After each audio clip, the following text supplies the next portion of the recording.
On today's episode, we learn what men really want for the holidays. Calvin decides he's open for feedback. And the holidays aren't the only thing that stays hard during those long winter nights. On Advice Unfiltered, episode 46.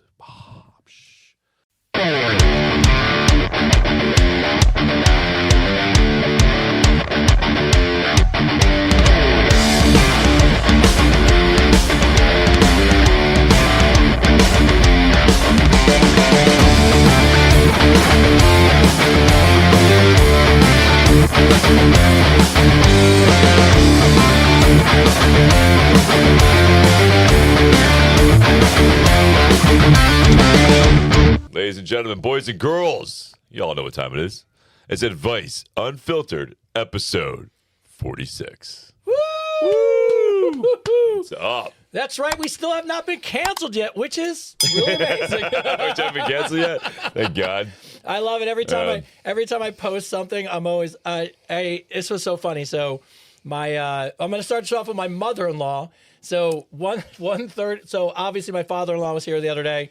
And shout out to Jerry, who now is an avid watcher. Yeah, what's up, Jerry? What's up, Jerry? It's cool to have you, Jerry. So, of course, in the typical divorced family, the one person realizes if somebody's doing something, so the other one's like, "Oh, I need in on this shit."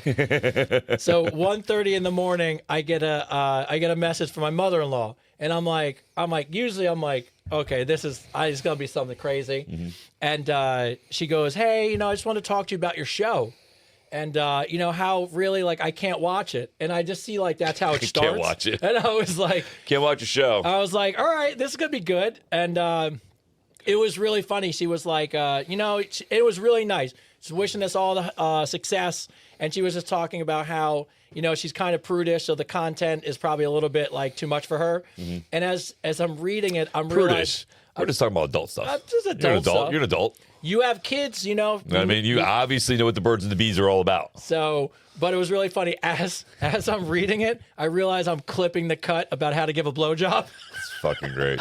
So I'm like, fucking great. I totally get it. So shout out my mother-in-law, who is now 46 episodes in, is a big supporter. So love that. Love it. So all right. So welcome to episode 46. As always, I gotta ask this, bro. Why is our tree so crooked?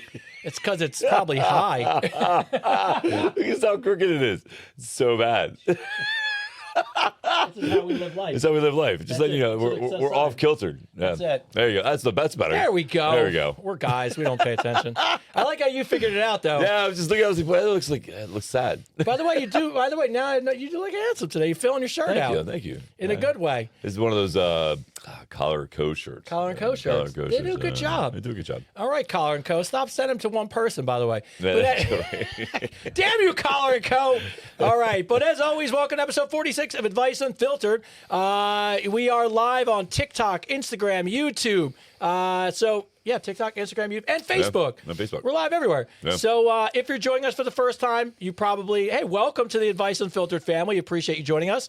But always first in the background, we want to give shout out to our owner. He runs the show. By the way, he liked one of the posts today. Home Slice has almost 100,000 followers. Oh, yeah? I realized how big he was. So I'm getting there. There you go, bro. Trying to keep up with you guys. Most famous person in the There you room. go, Ming. So what's going Love on? that. How we doing, Ming? Trying to keep up with you guys. You're light years ahead of me. Yeah. Oh, I listen. I don't have the look, so I got to hustle, man. By the way, did you know this about Ming? Do you know he's married with 2 kids? He was married with 2 kids? Yeah, I think I knew that. Did you? Yeah, I think so. By the way, why am I the only one who's worked with the man for a whole year? You didn't know? And the other day... No, I knew Ming was a father. I knew that. I don't think... I assumed he was married, I think. The other day, he's just talking to me, and he's like, yeah, I'm going home. I got the family bond, and I just dawned on me. I know where I go. It's like family. You got family? Wife, kids. He's just like a rogue Comic-Con guy out there just fucking signing autographs all day and shit. That's what you think. You're like a superhero in his mind. That's what it is, man. I always thought Ming was living the single life. He's traveling the country, just going to Comic-Con, signing shit. You're not the only ones. No, it's That's all so good. funny. So what do you celebrate Christmas? Oh yeah, of course. Yeah, I'll be at home with family. Then I might take off for the in-laws in Columbus, Ohio. So. There you go. Nice. Columbus, Ohio, huh? Oh. Enjoy that cold weather, bro. Oh yeah. Yeah, enjoy that cold weather, bro. Oh, I I think will. it's cold here. It's like Boo. No. So do you? So what are the kids? How old are the kids? 20 and 18. So. Oh, all right. So are you still doing Christmas gifts? Oh for yeah, them? yeah. It's mainly my wife. She's a huge fan. So. Oh, that's cool. Oh, the show or Christmas? Christmas. Oh, Christmas. I was excited Both. for that. I was like, oh, both. Both. I was like, yes. Don't feel bad. Make both. She's not a fan of my crap either. So. Oh yeah, no. For once, so she doesn't pay attention to anybody else's. All my family supports, but they don't watch, so it's fine. My mom does actually. My brother does. Yeah, My brother Jeff listens all the time, man. Shout out to you, Jeff, bro. Yeah, I love you, bro. Jeff, way to go. My brother Jeff listens all the time, man. Jeff and Betty. Man. And all right, Ty, how you doing today? I'm doing all right. Why don't you give this shout out to hockey, some hockey love? Yeah, so the boys, I was at the game today, North versus South. I go to North, and the boys beat the heck out of North. Got them 9-4. One of my boys, Dominique Smarnaz, I love you, bro. He just loves saying that name, I think. Dominique, Dominique yeah. Smarnaz. Dominique. He likes to say He's from Latvia. Yeah, I know. He Latvia. loves saying Latvia. it. He's like Dominique from Latvia. Dominique Smarnaz.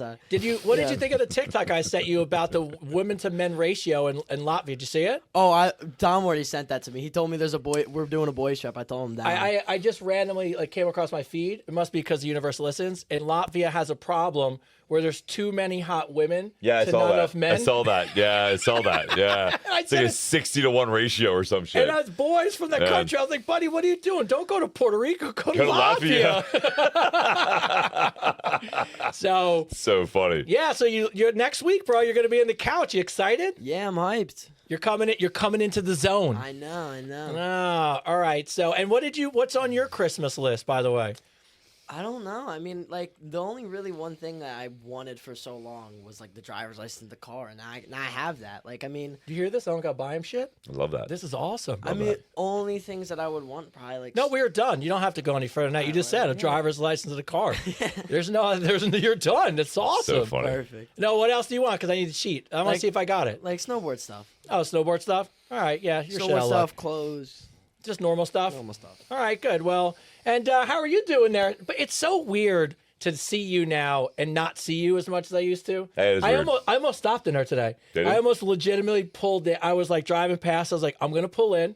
Hopefully nobody gives me shit. And I'm just going to go, I'm just here to see Christopher David. I couldn't see them giving you shit. I couldn't see that happening. No, I was Yeah. literally, because, I called you and I was like, it's fucking Tuesday. But Yeah. literally, I was at my house. I was planning the whole thing out. I'm like, I'm just going to go in. I'm going to ask everybody if it's okay. I'm just going to run upstairs. And no matter who you're training, I'm just going, it's fucking Tuesday. And then I was going to leave. Then Just leave. I would have loved that. Oh, That would have it's been great. amazing. That would have been amazing. I was just like, and I was literally was doing it. And I'm like, I was like, I don't want anybody to be mad at me. I was Nah, like, nobody's mad at you. Nah, they all love you there, man. They all love you. So how's your week been?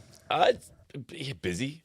Really busy. If we can, we got a Christmas tree. Everybody, we got a Christmas tree in my house. So I know everybody's worried about that. Legitimate, awesome Christmas a tree. legitimately awesome Christmas tree, and so everybody's really excited about that.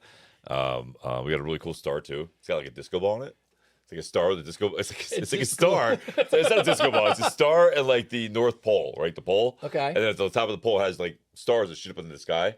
And the star says, "Stop here, Santa." I was like, "How cool is that?" That's awesome. Cool, it's a cool freaking thing. But yeah, it's good. It's been a good, busy week, man. I got other things happening, and everything's been good. I've been busy. Just busy. Yes, a lot of behind the scenes A stuff. lot of busy stuff. I mean, we got our sponsorships now, so that's amazing. Yeah, And we got our first sponsorship for the show. That's awesome. and you're getting close to final. You're pretty close to finishing the app, right? Yeah. January, man, 2026. Hardcore synergy.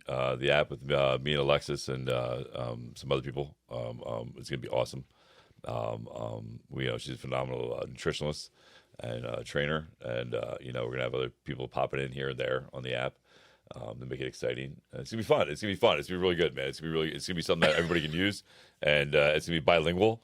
And even the dog's happy about it. See, the dog's ready to get in shape too. So it's gonna be your 2026, no excuse, takes with you everywhere app. You know what I mean? That you can work out anywhere. You know what I mean? So it'll be fun. No, I'm excited. I'm Yeah, excited it'd be for cool, you. man. It'd be very, very cool. It'd be very freaking, it'd be fun. I get to show up and do the thing I love to do the most, deadlift. So that's what I get excited about it. And by the way, shout out to Alexis because, now working with her and she's part of our coaching program. She is really, she's legitimately awesome. Yeah. She's great at what she does. And I know some people are working with her now. And I actually was saying to her, because I was talking the other day, I was like, I've never met somebody who's more on top of their clients in terms of just communication, being linked to stuff. Oh, yeah. You know, we have ambassadors that call me and they're like, hey, well, what do you think? I go, don't, just whatever Alexa says, golden. Just go with it. You don't got to check with us. So, but outside that, in the news is right. So we are, we're going down the road. Oh, what's going on? What's up? So I'll give a little shout out to the boys. They just text me and go, they're commenting. And that's the comments I put up. My boys are all together. You know where I want to. Oh, they're watching the show? That's funny. We called Dom the wrench. Oh, so that's what they nice. said. There you go. How was the wrench's performance? Dom had a great game. You talked about how we have to expand our audience segment. We've skewed much younger male now. So Cool. Yeah, love shout the out to boys. the hockey team. Big win there. Shout out Yeah. Jacob. Shout out Dom. By the way, all shout out boys. to your guys because you look good. I was really impressed with the way they get dressed and they got the suits on. They look sharp. So way to carry yourself, guys. Way to come home with a victory because otherwise I would have blocked all these comments and been like, we can't have people who lost on the show. So No losers allowed, bro. no, shout out to you guys. I know Ty comes home and talks about you guys all the time, and it's cool to see you guys down the house. But yeah, so we are down the road now. So there's so many cool things coming. I know we landed some sponsorships, so the more to come on that through the Advice Unfiltered channel, which we're excited to talk about. And I know some of you guys saw the hint I dropped, but the commercial's in the works. Yeah. It's going to be so amazing. Yeah. So more to come on that. We're going to actually go Marvel route and have like teaser trailers and just like little pieces of people are going to be trying to put it together. I love that. Oh, it's awesome. I love that. We're going to superhero route. Oh yeah, and Advice Unfiltered After Dark. That's going to start January. Yeah, start in January. Look. Advice After Dark. Yeah, so, and just so you guys know, I know a lot of people ask us about that. So essentially what happened is we have a lot of people who ask us about some more, more serious questions, a little dirtier questions, things that we have to be mindful of. We're on YouTube, Facebook, Instagram, and all these channels. But really, in a nice way, what we want to do is be able to give the people who want more episodes more. So the way we figured it out, and we'll talk more about it in the next week or two, but what we'll do is we're going to offer a membership service through YouTube. It won't be anything crazy expensive. It's just enough to really help me and Chris stop working full-time jobs. And that's There all. you go. That's Yeah. so if you sponsor anything that we do, just remember this. If you see anything that we sponsor and you buy it, you see anything that we do and you support it, it's literally just so we can create more episodes for you guys. Yeah, That's, more content. That's the goal. So more content. But all exciting stuff. But as always, let's get into shout-outs, and then we'll get into the show. Oh, you didn't miss the calendar yet. What happened is Chris is naked, and it folds out, but the fold-out is too big, so we couldn't package ship it it. right. We couldn't ship it. Couldn't ship it. It's too much. Too expensive. It was Too expensive. Too much calendar for one person. It was too much calendar. Too much calendar for one person. January. Yeah. So in August. that's it. Yeah. So it's always the long months that Chris is going to be in. So. So fucking bad. So fucking bad. So, but outside that, I want to give a shout. First, I want to give a shout out to Sarah B. This is a shout out to the whole community, by the way. Sarah B. wrote in with a giant response for Sophie B. So she actually did research, found doctors, found channels, found things to link in. She must have found an old clip. So Sophie, I know you watch the show all the time, but we have some resources coming to you. So if you guys didn't know, Sophie, longtime listener, is battling Parkinson's, and Chris was actually, I'm not saying nice enough. He would do it anyways, but he went and found help for her, and she lives in Cyprus. Actually, I got more on that too. So there's a gentleman. I told you about this guy at the gym. Yeah. I talked to him. So we're gonna set up a time for him to come in, and he's gonna talk about that thing I sent you. Remember about the brain Oh yeah. stimulation? Yes, brain yes. stimulation. So there's this guy at my gym who has Parkinson's, and he got this thing done to his brain. It's brain stimulation, and they're able to adjust the frequency in his brain, which helps his body to adjust to his Parkinson's. It relieves the tremors, right? Like, Well, so it releases. It can release anything. The tremors, his foot drag, his exhaustion levels. Like it's like I was talking to him for like an hour yesterday, and about everything. Because I really wanted to be able to help Sophie and anybody else who has it. Because again, like my stepdad died of Parkinson's, right? So I'm a big advocate for anything we can do to make it better for people. And make it more manageable. So we're gonna have him come on the show probably after Christmas. Oh, that's awesome. Yeah, so he's gonna come on, Great guy. He's actually excited to come on and just talk about it. He just wants to come on and talk about his experience and what he's done, and maybe just pass on some really good knowledge that can help other people. So that's pretty cool. Yeah, I think, it just, if you're new to the show, have been around for a little while, one of the big things that you hear us talk about is community and how much you guys do for each other. And, Chris put it out into the universe, and then you were able to send her a book, which is amazing. This helped. And then we still have people who are writing into the show weeks later who want to help. So I just wanted to give you a shout out, Sarah B. I don't know how often you listen or don't listen, but it was so kind of you. Sent a huge email with a bunch of resources to send to Sophie. So I just wanted to give you some love, and I'll send that out. And we got another one from Charlotte. Charlotte writes in, blowjob tutorial is how this one starts. I think this was a hit. Yeah, we go from Parkinson's to blowjobs. This is how we roll. This is how the show goes. This is what happens. That's what Kristen said the other day.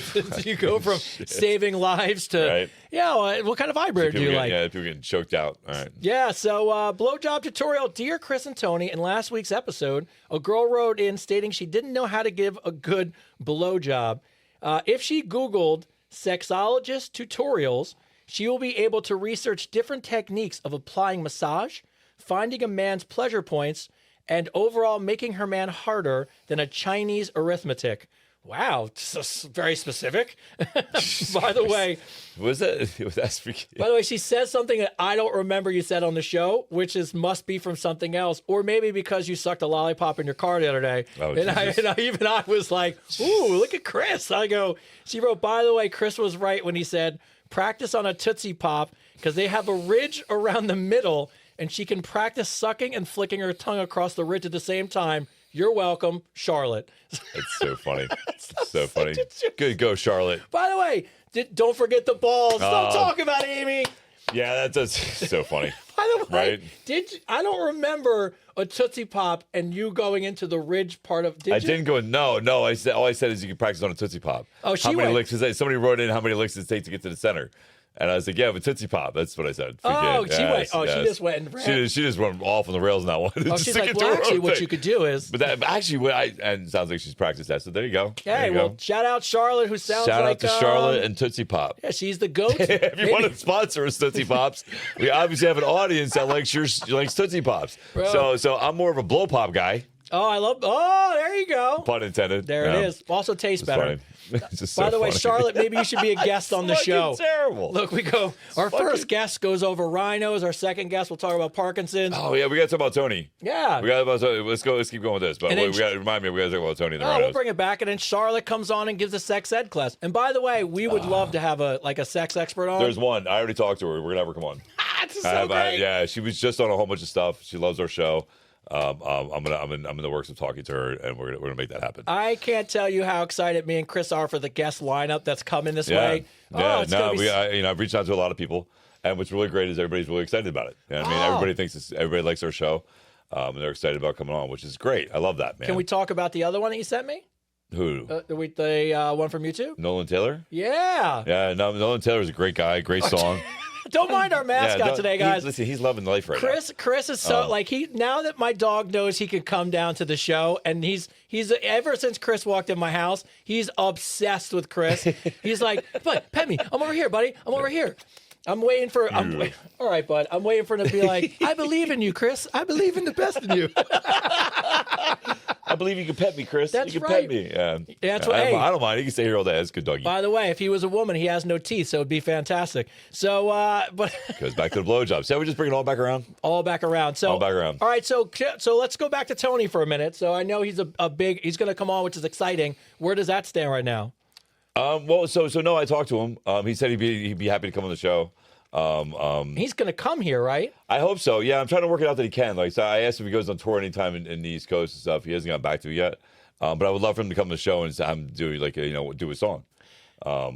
His song came out last year, I think it was. This is Noah, right? Nolan. Nolan. Okay, yeah. Nolan Taylor. Yeah. For a second, I thought you were talking about the Rhino guy. I'm like, he goes on tour? No, that's Tony. There's Tony, the Rhino guy, the You Rhino guy. So I want to give a shout out to Tony. You Rhino. I want to make sure we clip this and we put the link in there. You Rhino. If you guys don't know, I have a link in my Instagram that you can go to and you can help donate to save rhinos. There's a big poaching epidemic right now, and people are killing rhinos for their horns.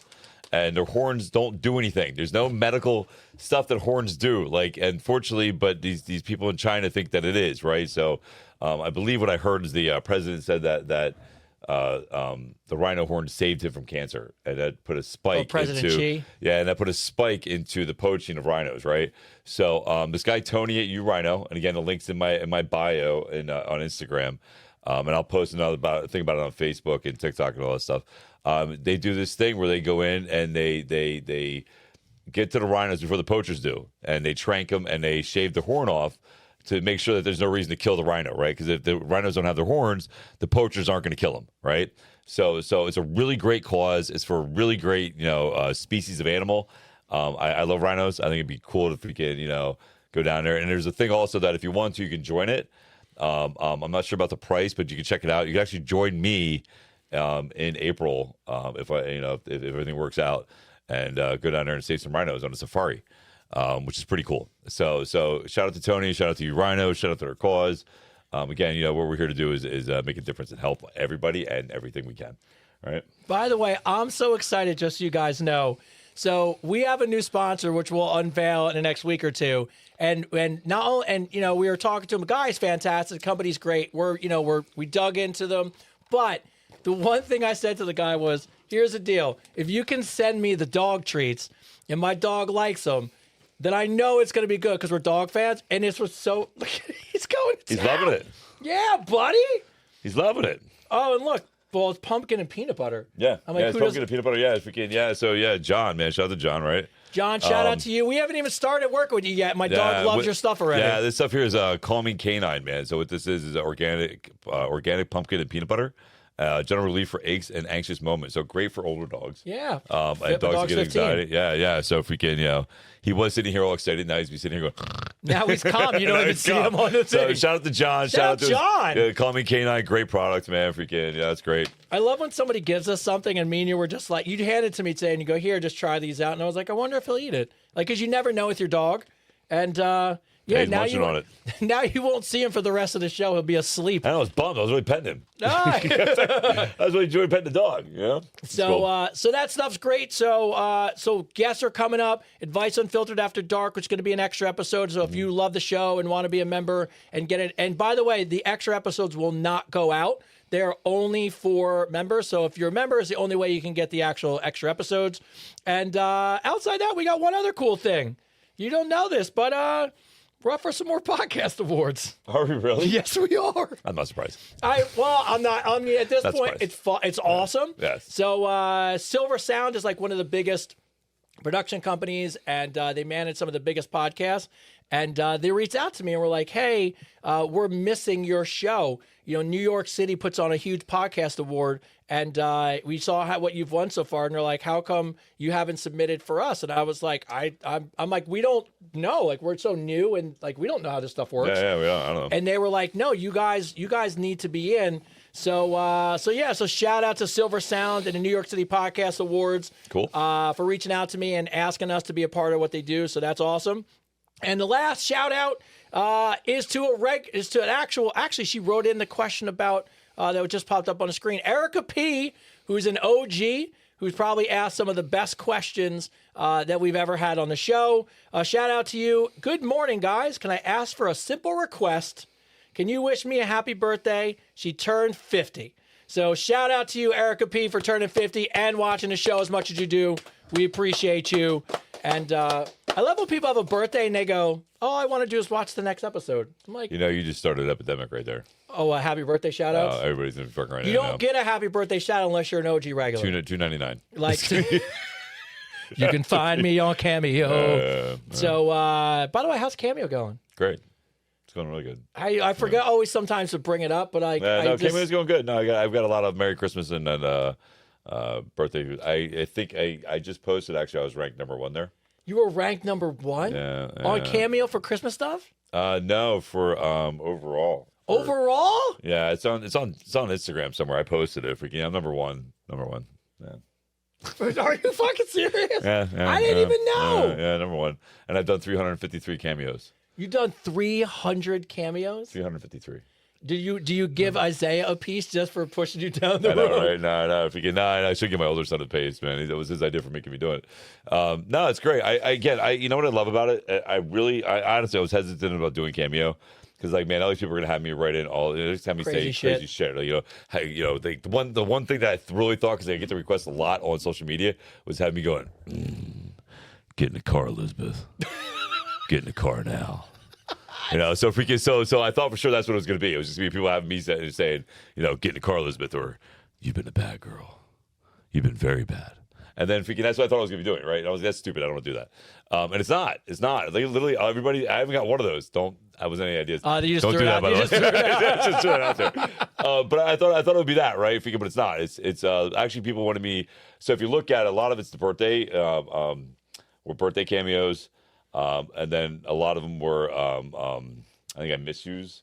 I think it was the second one. And then the third one was inspiration and motivational stuff. So, that's what it's really been about. Like a lot of people want me to give them some inspiration and just inspire them, which I can't tell you, man. Like it's because really, when you think about it, right? People are paying money to send me, right? To send me to them to make them smile on their special day. Yeah. On their birthday or their holiday, or they're you know what I mean. So that to me, that's like a gift, right? That's freaking pretty cool. That's just pretty. I always say that in the videos too. I say, listen, man, for me to you personally, I'm humbled to be here. You know what I mean? Like it's just pretty cool that you sent me to your friend to wish him happy birthday. So no, Cameo's been cool. It's been a very cool experience. I enjoyed it very much.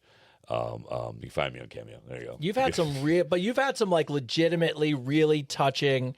Like you were telling me about some. I don't even know how you get through some of them that are like really heartfelt. I had that one woman that was on hospice, right? Yes, who was I don't even know if she even got it. I don't even know if she even got it, because I think she had when I made the Cameo, she had she thought she had a month to live or something. I don't even know if she got it. I hope she did. I really hope she did, man, freaking. But it goes back to what I always say, right? All of this, right, started with a choice. To be an example of what could be done, right? Of what could be accomplished if you just, put yourself in the right place and truly believe in what you're doing, right? And understanding that it's not just about you. You know what I mean? It's not about you. It's about the example you set for others. And that example you set for others really just, freaking, I don't know, just transfers to everybody. You know what I mean? Well, every time I think about it, as much as people think, What was that comment that was just up there? what's that? I don't need, right there.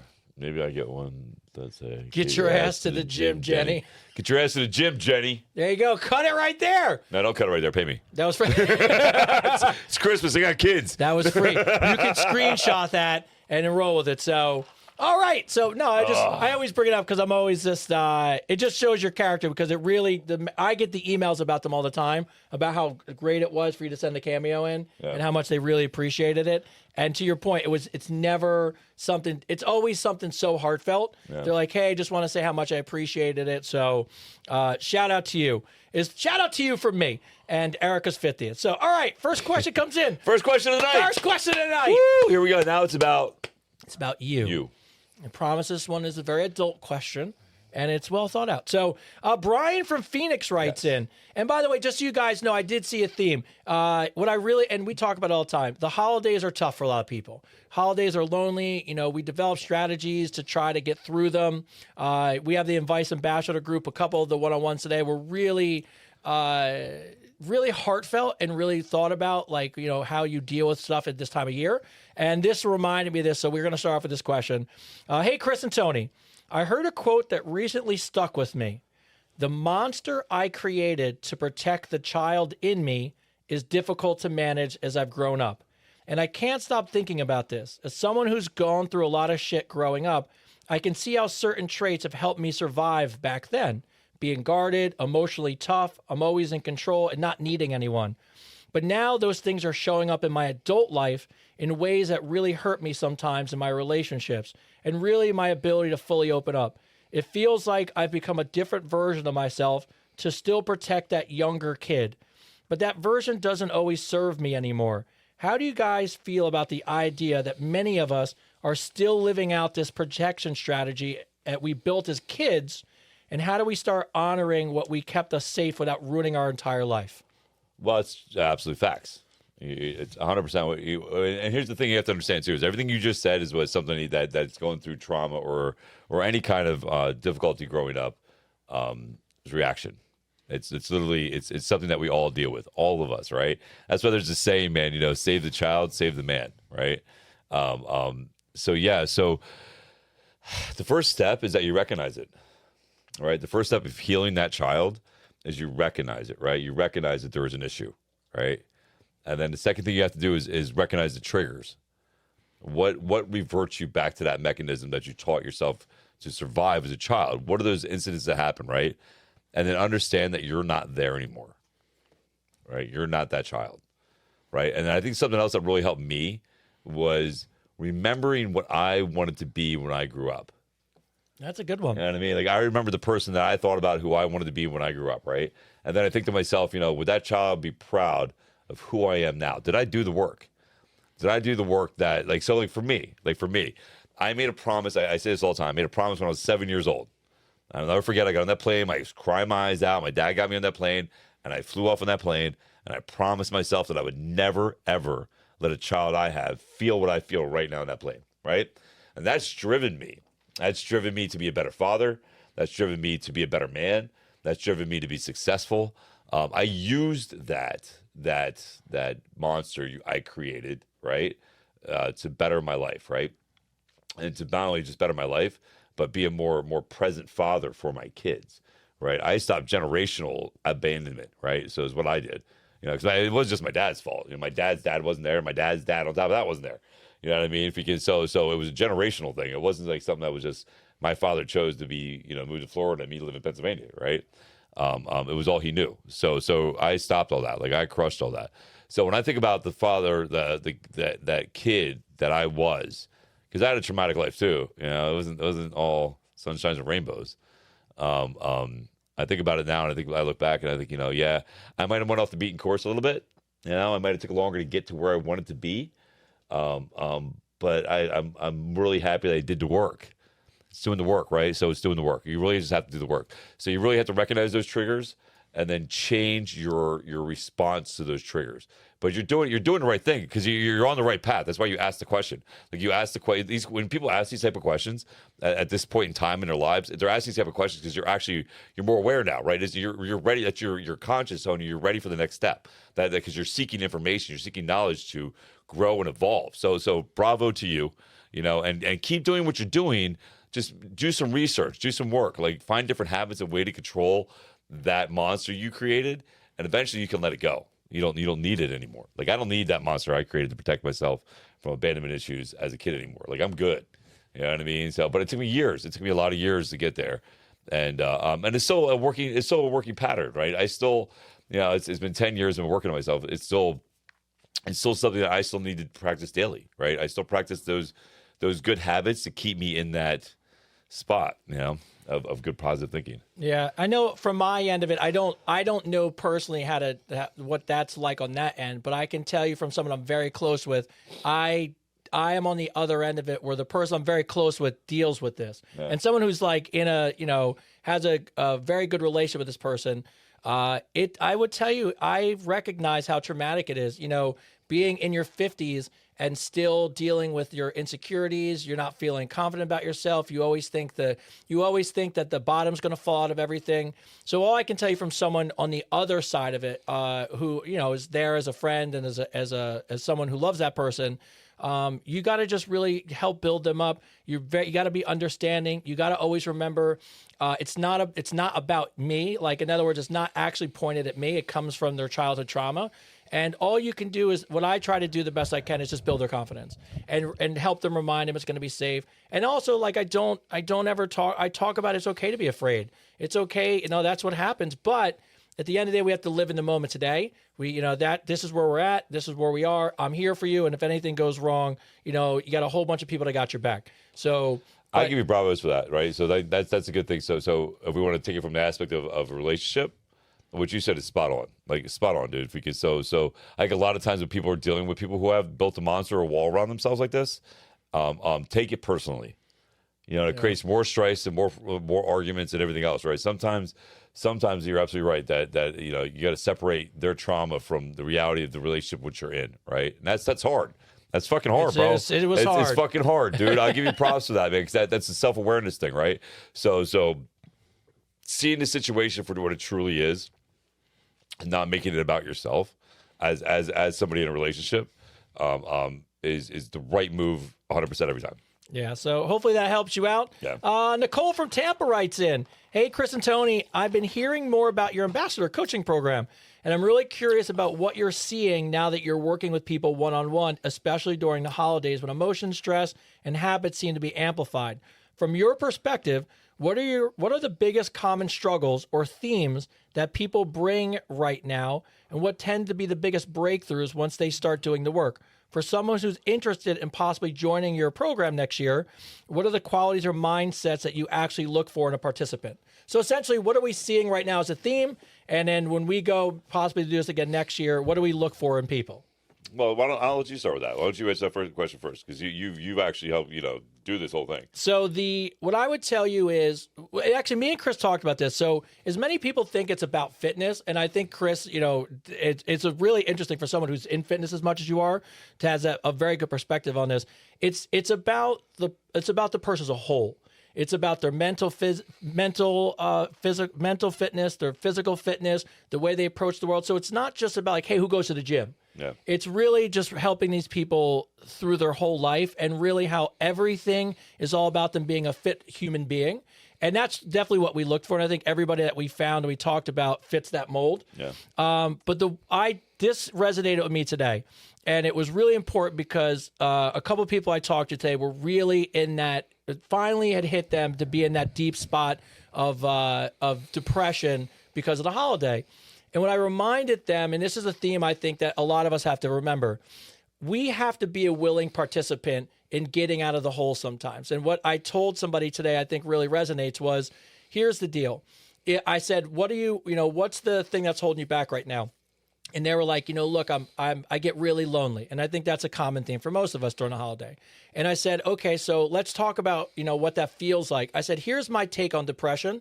And I'm very close to people who have dealt with this and had made some decisions, that probably, really hurt them in the long run. But what I said to them was, depression is your body saying to you, hey, enough's enough. Like you're fighting me on every time we try to do something good, you're fighting me. So what I'm going to do is I'm going to make you feel like absolute shit. And let's see what you do then. And obviously a lot of us cave to that feeling. But what I told somebody, and it kind of proved my point to them today, was, okay, you feel alone. Okay, so what would you like to do? And she said, I want to go ice skating. I said, okay. I said, what would you have to do to go ice skating? And we started walking through the steps, right? I have to find the rink. And then she goes, and this is what she said to me. It was really profound. She goes, oh, I already know that down the street for $160, I can take 6 weeks of ice skating lessons and meet some new people and get out of the house. So I said, here's the funny thing. I said, you feeling like shit and feeling alone, the only thing standing in your way is $160 and you making it out the front door. And I was like, so sometimes what I really think during the holidays is there are solutions, there are ways, and I think we know them, but we just don't, we need someone to help push us to go do it sometimes. And that's what I think myself and Chris have been really good about, and especially the group as a whole, because I know all of you are on here. You've been really good helping each other remind yourselves like, hey, the solution's not that hard. We just got to take one step, just one step. And I think if you start doing that, you'll be in a much better place. That's kind of the themes I think that we've seen so far. So I for me personally, man, you want to hit that? See what that's doing? Oh yeah, go ahead. See what that's doing? Oh yeah. So I think for me, what I this is why I love working with Tony, is because we both have different perspectives that are on the same level. When we're looking for somebody to actually do the program, the ambassador program, what it really comes down to is what I look for is somebody who's ready to learn, right? That's ready to grow as a person and ready to achieve things, right? And I could tell when I talk to somebody, I could tell by the way they're acting, their smile is, or whatever, that that they're ready for it, right? I'm looking for somebody who's ready to learn, ready to move. Here's the thing: everybody looks for motivation, and it's not about motivation. It's about wanting to create a new habit, right? It's about that point in time in your life where you want to make a change, right? You want to grow as a person. And only you can do that, right? But we're here to help you. Like, we're here to give you tools, man. Learning to evolve and to grow is an amazing part of life. And I tell people all this all the time, and I know there's a company out there that's putting on a shirt, and I appreciate you for this. You don't want to be stagnant water. And I stole this from Bruce Lee, so it's not mine. So if you can tell, but you don't want to be stagnant water, right? You don't want to be stagnant water. Stagnant water brings death, man. The only thing that changes is growing and evolving as a person. You know what I mean? So that's what we're here to do. We're here to help you do that. And I got to tell you, everybody in the program is getting benefits. I'm really proud of all of you. I really am. Like, I can see the smiles in your face when I come on, and I see the excitement. Yes. You know what I mean? And you can see that everybody's changing, everybody's evolving, which is just a beautiful thing. So shout out to all of you at the AUF Ambassador Program, and shout out to all of you for doing the work. I can't tell you how much I appreciate you and how proud I am of you. You guys are killing it. You're killing it. You know? You're right. I isn't that the best part? Seeing the smile. Oh, I love and that. and it just we joke about it because is it on? It's frozen. I don't know. It's so interesting. We talk about all the time. It's like we can see when the difference in somebody from the first time we meet them to the fact that when we meet with them, the room gets brighter. All of a sudden, they smile a little bit more. They're starting to go on dates. It's just, oh yeah, there's Rhea. There you go. What's up, Rhea? How you doing? Yes, we hold people accountable. That's the other thing, which I think is beautiful. But like Chris said, you're right. Every single person we picked was ready to learn. Yes, they're ready to grow and learn, and they're ready to hold themselves accountable. You know what I mean? And that's the thing. Like, it's so funny because people make fun of me about this all the time. I'm honest, right? Like, I don't like especially when it comes to you being a better person. So like one of my clients came in the other day, drank all weekend, and I was like, man, you're bloated. I was like, you look fat as fuck today. And he's like, damn, bro. I was like, you were drinking all weekend, were you? He's like, yeah, and I ate pizza and freaking. I was like, I knew it. I fucking knew it. But that's my job, right? My job is to hold you accountable. Like, if I don't call you out on your bullshit, or Tony doesn't call out on your bullshit, then we're not doing what we're supposed to be doing. Especially me as a trainer. Like, me as a trainer, as a life coach, all that stuff. Like, I need to be honest with you. And it's only out of a caring place, man. I call it tough love. It's tough love. That's what it is. It's tough love. Yeah, they're great. And if you have any questions about it, I know we'll talk more about it as we go into next year. But and the great part is our ambassadors are going to help us with the next wave of ambassadors. Yeah. So, yeah, they build a community out. So I know they're excited, and a lot of them will have some really funny stories about interacting with us and how we keep them accountable. So, all right, Isabel from Portugal. Portugal. I love that. We have a big fan base in Portugal, by the way. We get a lot of questions from Portugal. Yeah, we got a big fan base in Portugal. Shout out to Portugal. Shout out. You know, we are in 68 countries. Yeah. Mm-hmm. That is amazing when I read that stat sometimes. Yeah. And only 60% of our audience is in the United States. Yeah. Mm-hmm. Worldwide, baby. Yeah, worldwide. I went on a date with a guy Shout out to the world. Yes, shout out to Shout all. out to the world. Shout out to everybody in the world. I love you. I like when I used to go when we first started the show, I'd be like, number one, in the world. In the world. I went on a date with a guy who was pretty attractive, but definitely socially awkward. The entire night, he kept trying to feed me bites of food, and then he tried to make me feed him mine. I went along with it because I didn't want to make things weird. But That is weird. It felt so strange. That is weird. It's really You strange. have to make it weird. It was weird. That was weird. It's so strange for a first date. Is this normal behavior or just awkward romance gone wrong? Fucking weird. I've never fed anybody. No, it's even not Lady and the Tramp. Not even my own wife. I don't think I've ever been like, No, I don't want anybody feeding me. like, here you go. Thanks. No. No, thank silly. you. I'm not a fucking baby. No. I eat my own food. I've cut girls' steaks for them already. Well, that kind of stuff. I mean, it's a little different. But did you sit there for a half hour and feed them small pieces? No, it's fucking. Throw grapes at them. That's great. Guess I would. Just run from that. That's a red flag to me.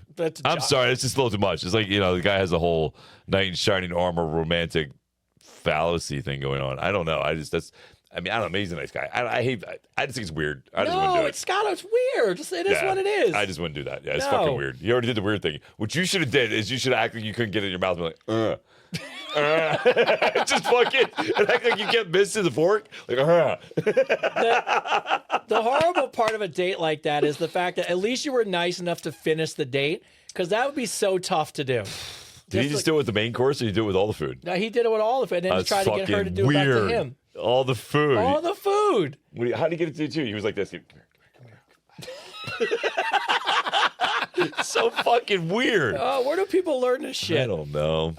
Mark from Denver writes in. Hey, What's up, Denver? I love Denver? Colorado. I love Colorado. Hey, Kristen, I think that would be one of the first places we would go to. I would do love. like I would love to do it like an Aspen or a Vail tour. That'd be fucking cool as shit. Oh, that'd be dope. That'd be dope as shit. Hey, Chris and Tony, I'm looking for some honest advice because I'm debating on buying sex toys for my wife for Christmas, and I don't know, Sounds is this great plan. thoughtful or just plain weird?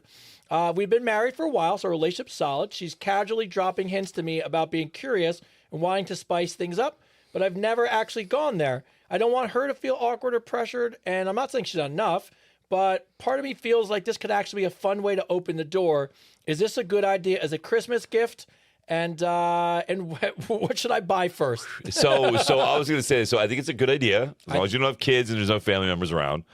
I do think there's a fine balance Oh yeah. between a good idea and overboard, right? Like fucking like so what I would say, because it is Christmas, right? And it's not like I see if it was Valentine's Day, I would say fucking go balls out, bro. Oh, it's a good fuck, you know call. what I mean? If it was Valentine's Day, I'd be like, you know what, go get the handcuffs, get the whip, get the fucking get the you get the whole nine, right? You know, get it all. Fucking, the lube, the whole nine. I would tell you to do the whole thing. Like, get a whole stocking, Valentine's stocking. I think that'd be a great idea for Valentine's Day. But if you're doing it for Christmas, this is my suggestion for Christmas. If you want to make it really fun, you get the remote control vibrator. The one that controls, the one that hooks to your phone. We've been talking about this the one. one that hooks to your phone.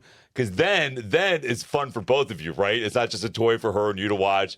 You get to have some fun, right? It's like a video game for you, right? Right. So I would love for someone to be cool at doing that. Yeah. It'd be a lot of fun. dude, it's yeah, fucking so like I would get the vibrator that she can put on or in when you're out or when you're going to family. So like, say you go to a family get together, right? For Christmas, how much fun would that be? Like, boop, it's like, I like how you went with when you started this conversation, I for sure thought when you were like, hey, I thought that was leaning more in the Valentine's Day category. Yes. But you went right to Christmas on it. well, that's what he's talking about, right? No, for Christmas, yeah. Yeah. But that would be a good Christmas one, you think? Yeah, the remote control one. Fuck yeah, that'd be a great Christmas gift. It's small, it's subtle. Yes, it is. Right? It's not like it's a big fucking, it's not like you're going Like a double-sided dildo. and it's right at that playing field where it's not obnoxious, right? That's and true. it's not too much, That's right? true. And it's pink. Like I'm pretty sure they're pink or purple. They're always, yeah. So that's a very Christmassy thing, right? Fucking the white box, fucking, not that I bought one of these for somebody, but if I did. I bought one for Christmas one time. It was the size of my leg, and it came with a plug. And I just remember taking it out looking like a baseball bat. Well, yeah, you ordered a fucking plug-in wall that was thing, the dude. one I I don't know what told the you, yeah. fucking. That's a little crazy. That's a little different. This thing here is like that big. Yeah, it's got like a little bullet size. Yeah, so like freaking. But yeah, that's something you can have fun with, right? On the way to a Christmas party, right? Freaking, that's something that you can like. Look you at can you. spice up the whole holiday thing, right? Home run. Fucking yeah. Then you have it for New Year's. You go out to New Year's. You go to the big party thing. You're like just dancing. Like I'm telling you that right there is a very nice, right on the border of. Yes, it is Perfect. good. That's a good way to say it. It's right there. Right there, right? Because if you do anything more than just one little fancy toy, and then it's a little much at Christmas, man. That's, Yeah. you're kind of, again, if it was Valentine's Day, All in. all in, right? Yeah, get a hotel, Right? Yeah, bring a all bunch of in. stuff. But I think if you're asking my opinion, I think the remote control little vibrator thing is the best way to go. We have a friend couple. They're amazing. I love them to death. I won't say their names, but they wouldn't even care. Actually, I'll say his name, Dave. David, a shout out for you. Dave is a Boston police officer. He's one of the nicest people and a giant show supporter. And when I met him, him and his now fiance are in a hotel room, and they're like, "Oh, come up, we just get a drink, whatever." And I get there, and my man's got like legitimately like a briefcase that you'd put like in the movie Pulp Fiction, he clips open the briefcase, and it was just a fucking. Like it almost looked like just everything you could possibly want with its own little styrofoam holder thing. And he's like, "Oh yeah," he's like, "It's the weekend." He's like, "It's just whatever in the mood for." Fucking bottle of Viagra one side, Oh, it's- Cialis on the other, fucking, Oh, it was great. It was like the best. He walked in, he goes, "So yeah, we got That's so options here." funny. So That's so funny. Oh, I love it so much. But So funny. all right, Jessica from Louisiana. What's up, Louisiana? I'm feeling a little bit unsure about this. I'm seeing a guy from North Dakota. He's got kids, and I'm okay with that, but I think I should get to know him a little better for meeting his little ones. How do you guys feel about dating and meeting kids? So you think there's a right time frame and not a right time frame? Like, how do you? I think getting to know the person first before you get the kids involved is always a good idea. You know what I mean? I think dating some of the kids is absolutely fine. I think there's always a right time. But that's not for you to make. If you don't have the kids, that's not your choice, right? The right choice, the timing for the parent to make that choice is the most, right? So I wouldn't say it's something that you want to push onto somebody. But yeah, I think freaking if you want to date somebody who's got kids, you got to be okay with, the kids being first. That's something you have to understand, right? Yeah. Like if you're going to date somebody who has kids, you have to understand their kids are always going to be first. All right. If they're a good parent, their kids are always going to come first, and there's nothing wrong with that. No, that's their job, right? So you have to keep that in mind, right? So absolutely, if you want to date somebody who's got kids, it'll be okay with them having kids, is one thing. But understanding that they're always going to put their kids first, and if their kids need them, they're gonna be there for them. You know? I'm the only person that's ever done this. And by the way, not saying this the right thing because I'm such an odd person, but with Tyler, when he was little, I struggled because this is first of all, whenever I had him, everything else was off the table. No dates, no hanging out with people. Like my weekend was with him, and that's the way I always wanted it. And but as I started hanging out with people, I did something very unconventional. Now, I will guarantee you I am the only person that does this, and everybody will be like, what the fuck? But I introduced him to everybody. So I took the exact opposite thing, and Tyler's like, did I meet everybody? But what happened was I thought about this really long and hard. So everyone he met was just a friend.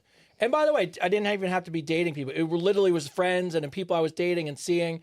And what helped me with him is he never thought anybody was special.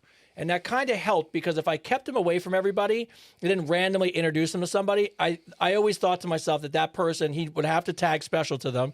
And I didn't know if that person thought of his life, then how he would feel about that, right? So I took a weird opposite and introduced him to every single person that I wound up meeting. And eventually when I found someone who was special, he met Regina when he was 5. And that was really different because we set up a really good time to spend with him. But I don't tell people to do that. It was just very different for me, but it worked really well for me. What's up? So I'm basically hearing that you use me for play. I definitely used you a lot. I didn't have a dog, so I was like, oh, here's this small kid I take care of. Look at me, I was a single dad. Yeah. It worked. It worked, right? It worked. Whatever. I just want to make a cute coup right now. Yes, I know there's a fake me messaging all of you. Oh, my God. Block them. Obviously, I'm not messaging anybody. Listen here, let's get this out of the way right now. I do not message anybody. I do not have Telegram. I am not meeting you in Hershey Park. Fucking, you know what I mean? I'm not reaching you out. I'm not reaching out to anybody. I don't use any social media as a dating app. If anybody reaches out to you, anybody, especially from any other site that's not verified mine, okay, let's just put it this way. If anybody reaches out to you in general, it's not Chris. It's not me. Do you want to hear? I don't reach out to anybody. I don't do that. You want to hear the best one I got emailed about? What? I didn't even tell you because it was so off the wall. So a person keeps reaching out to me going, where does Chris live? And I'm like, why on earth would I tell anyone where Chris lives? And then, so anyways, come to find out what happened was an imposter account said that you were moving to Houston, Texas, and that you needed help with the down payment. And this woman went so deep with it that she actually had to call the realtor and the mortgage company to make sure it was real. And then she found out it was fake. And then, of course, I don't respond, right? And then she messaged me, oh, by the way, just to give you a heads up, it wasn't real. And I'm like, no shit. I'm like, so you were helping you were helping a stranger online put a down payment on a home? Like fuck it, that's nuts. Listen, I am not broke, okay? I am not broke. And use your goddamn binds. Use your common sense. Honest to God, why would I reach out to you and ask you for money? Why? But even if... And the one that really drives me nuts is ones that say my kids are sick. If my kids were sick, I do social media every day. If my sons, the most important people in my life, were sick, do you think I would not do everything in my power to fucking get my kids healthy? I would not make posts about that shit. Yeah. I don't need your money. There's no management group. Tony's not reaching out to you. There's no fucking VIP fucking bullshit. No. Everything we do is through the website. Yeah. And through the email that's directly to us. That's it. That's it. Nobody's reaching out to you. I'm not reaching out to your grandma. If your grandma doesn't want to believe that I love when people think that I'm the people reach out to me. Oh, yes. Oh, my friend thinks that she's talking to you, blah blah blah. And I tell them, I said, listen, I'm not talking to them. Why would I talk to him from another account that has 5 people on it? That's the best. Fucking, why would I talk to you from another fucking account and fucking reach out to your grandmother? Like, why? If we can, and she sends her grandmother the screenshot of the thing, and her grandma goes, "Oh, he's definitely the scammer." I'm the scammer. You're the scammer. I'm the scammer. Like, get the fuck out! Like, you don't want to believe it. That's your fault. Like, you're an idiot. Sorry. Yeah, you got to take personal responsibility, Yes. people. So like, listen, if anybody's messaging you right now on TikTok or on Instagram or on Facebook saying, "Hey, I'm part of Christians," they're not. no. There's nobody. Nobody's reaching out to you. This is it. This is the closest we're getting right here. Yes. This is it. I can't even get into it because the fact that somebody would try to put a down payment on a stranger's home they'd never met. Dude, the one girl freaking messaged me and told me that she just cut this girl's hair. And freaking and the girl's like all excited because she's going to Hershey to meet me. Oh yeah, I did this one. The girl paid for a hotel room, told paid me. for dinner to meet me because my VIP group, my management group, told her that she can meet me if she pays for. Who the fuck am I to make you pay for shit? Yes, to come and meet me, right? Freaking, and I said to her, I said, "Listen, you got to tell her to stop. She's getting her money back. She's getting scammed. She's making a drive for nothing." She sends it to her friend. Her friend literally goes, "Oh, well, that's definitely the scammer. That's not the real Chris." I said, "All right, well, then there you go." I was like, "You tell your friend that when I don't show up at the hotel because I'm not there, I don't live in Pennsylvania, that when I show up, listen, don't make it a bad day. Hershey Park's right around the corner. Yes. Go take a tour of the Hershey Park. Go get a chocolate and bar. go get a chocolate bar. It's great this time of year." Fucking Crazy as shit. stupid. Oh. I'm the scammer. Freaking. All right. Danielle and Chris write in from Houston, Texas. A couple. This is a tough one. I love when couples write in. Oh, it's my favorite. It's a tough one. Oh, it's a tough one. Yeah. Danielle wants their 7-year-old in therapy because she thinks that early emotional support can prevent future issues. Chris says therapy is unnecessary unless something is wrong and thinks it's overparenting. Danielle says his mindset is the problem. So between Danielle and Chris, where do we feel about putting a 7-year-old in therapy that's not needed? No. No. Why are you creating a problem that's not there?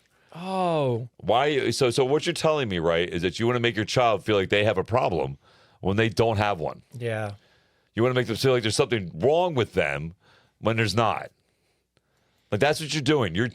What you're doing right now is you're taking your issues about therapy and your issues that you haven't dealt with and projecting them onto your child. It's 100% what you're doing. You're projecting whatever your issues are onto that child. So what you need to do is stop. Chris is right. I'm not just saying next to the same name. Good for you, Chris. Yeah, Chris, you're right. You're Chris. Chris is absolutely freaking right about this. Your daughter doesn't need therapy. You putting your daughter, and here's the thing too. I have therapists reach out to me all the time that go to therapists. All the time. I literally do. I literally have therapists message me and go, "Hey, listen, I love what you're doing. I think it's great. You're making a difference in the world. You're making a difference in my day." I tell my therapist, even though I'm a therapist, I go see a therapist and they tell me they appreciate what you're doing. Yeah. So what I'm telling you, and I'm being honest with you, do not create an issue in your child when there isn't one. Right? Like, freaking kids are easy. I'll be honest to God with you. Kids are easy. Show them love, show them compassion, talk to them like they're important. Make eye contact.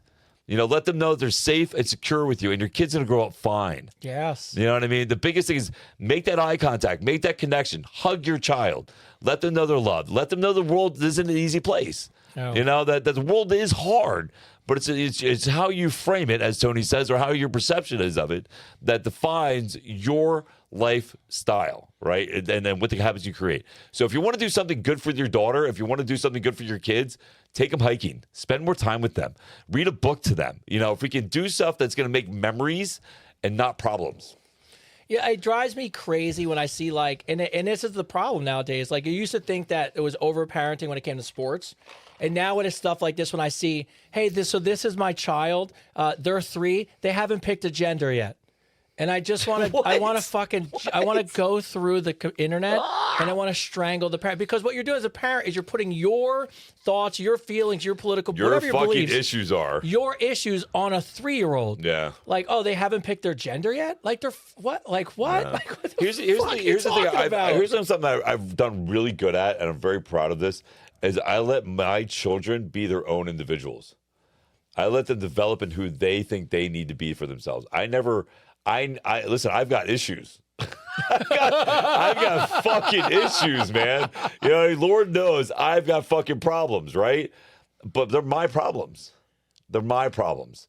And if I'm going to treat my kids right, if I'm going to do right by them, I'm going to keep them mine. I'm not going to put them on my child, right? That's what I'm saying when I say about when I made that deal with myself at 7 years old to keep that generational trauma of an absent father from happening, right? What I was doing was changing the narrative. I wasn't putting my issues, my abandonment issues on my kids. I was just making sure they never had any, right? By being there, by being a good father, by being like my kids, honestly, my oldest son calls me all the time. Oh, he's hilarious when he calls you. Tells me everything. Everything. He really does. He really does. He tells me fucking, even if he knows what I'm going to be upset about and I'm going to bust his ass about. You know what I mean? Even when he knows what I'm going to say, he tells me the truth. My youngest son has no problem telling me what he did wrong at school, you know, what's going on. I have a great relationship with both my kids. And it's because I treat them as individual people. I treat them as an equal, and I show them respect. And my kids know I love them because when they talk to me, I put down everything I'm doing and I look at them. I make eye contact with them. You know, I hug my kids when I see them. I have no problem telling my kids I love them. Right? Freaking so those simple things, those simple basic things, man, is what's most important to make sure your child is mentally secure. Can Isaiah make coffee now? Yes. I know, right? Fucking failed that kid.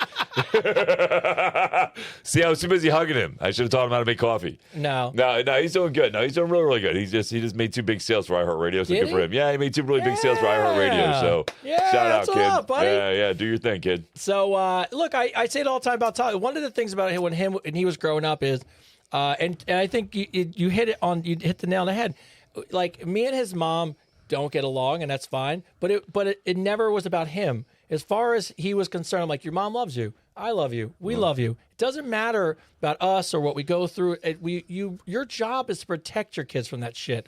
You know, and I give props to my parents. My parents had a really tough marriage. They were together since they were 15, and they were married. They had me and my brother at like 16 and 17.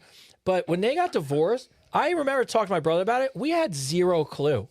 And they just came to us and like, hey, just so you guys know, we've had issues for a long time. We just really kind of protected you guys from them. And as hard as it was, I look at it as an adult, and I'm so happy because I tell my wife all the time, all I remember is a great childhood. Yeah. I don't know the disaster it could have been, but that's your job as a parent, is to protect your fucking kids. Isaiah, right? So Isaiah, me and his mom, after we broke up and stuff, and we spent 5 years fighting in court, and I finally won.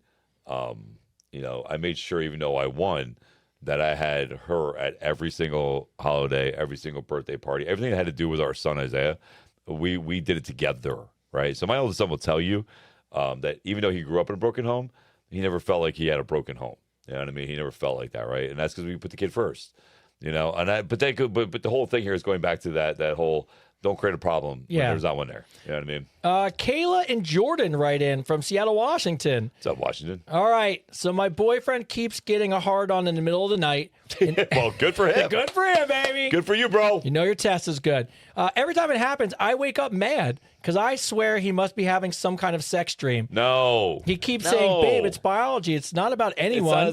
No. I don't buy it. How am I supposed to believe you're not dreaming about oh my God, somebody you else? Insecure woman. Am I crazy for this? Yes. You're fucking insane. Yes, let's just help you. If he was smart, it's a red flag and he'd run from you. No, listen, it's a natural thing. It is a natural thing. Guys get hard-ons while they're sleeping. Honest to God, when a guy is passed out is when their dick is thinking for themselves. They'll start poking and prodding and fucking bumping into things. And then, you know, I don't know how many times I slept with a girl if I should be sleeping over, and next thing you know, we're having sex in the middle of the night and I wake up to it. You know what I mean? Fucking like I wake up to the idea that we're now having sex, and she's like, "Well, you started it. You're, you know, and freaking and it, you know, it happens. Be happy it happens." I say this all the time. The moment he doesn't get a hard on for you, then there's a problem. Oh yeah. Then there's a problem. If you're not, if how do you yell at somebody for sleeping and get a hard on? You've That said is this a fucking million nuts. times too. It's like I think women miss this point. It's like Yeah. if we're trying to have sex with you, if we have hard-ons around you, if we want to touch you and play with Because you, we like you. we like you. It's because we like you. It's because we want you. The bigger problem is if we're not doing it. If we're, none of that's happening, then that's the issue. Yes. Yeah. Don't get it backwards. Totally Come on. backwards. Totally ass. Here's my thing. Here's the thing that really cracks me up. I was thinking about this earlier today. Why is it so ass backwards that if a man wants to sleep with you, somehow that turns into a bad thing? Like if you're dating somebody and he wants you, why is that a bad thing all of a sudden after you start being together for a while? Yeah. Like where in your brain, in your psyche go, oh, now that I have him, we've been dating for a long time, I don't have to fuck him. I don't have to do this for him. Like, why not? Like, why would you not want to do that?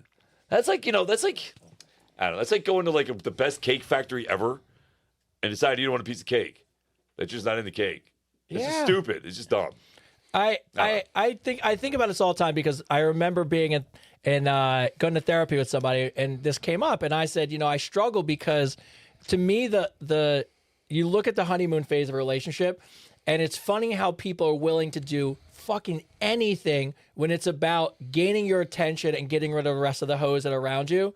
But as soon as you get together, all of a sudden that person thinks it's time to quit. Yeah. And I'm like, but this is when like we've built a life and now you're safe and we're building something together. And I should be more valuable to you now as a man, but somehow I'm not as valuable and we don't have to do those things. And that to me is when couples talk to me about that, or we talk about that in like when people write into the show, it drives me crazy because if you're with your spouse and they're more important to you today than they were when you fucking met them at the bar, why are you not putting in more effort now to make them that happy? goes back to that double standard, right? So they always say, I always see these videos all the time, man. When you got a girl, man, you make sure you date her the whole time. You make sure that you give her flowers. You make sure you make that effort to show you love her. Okay. What are you doing? Yeah. What are you doing to show that effort?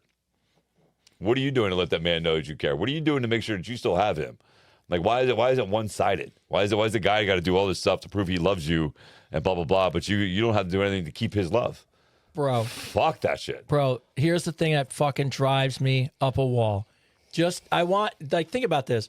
Think about the difference of what it takes for, and I know it's going to be one of the times I'm going to piss people off, but in my heart, it is so much easier for a woman to keep a man happy. It does not take a lot. It doesn't take a lot of thought.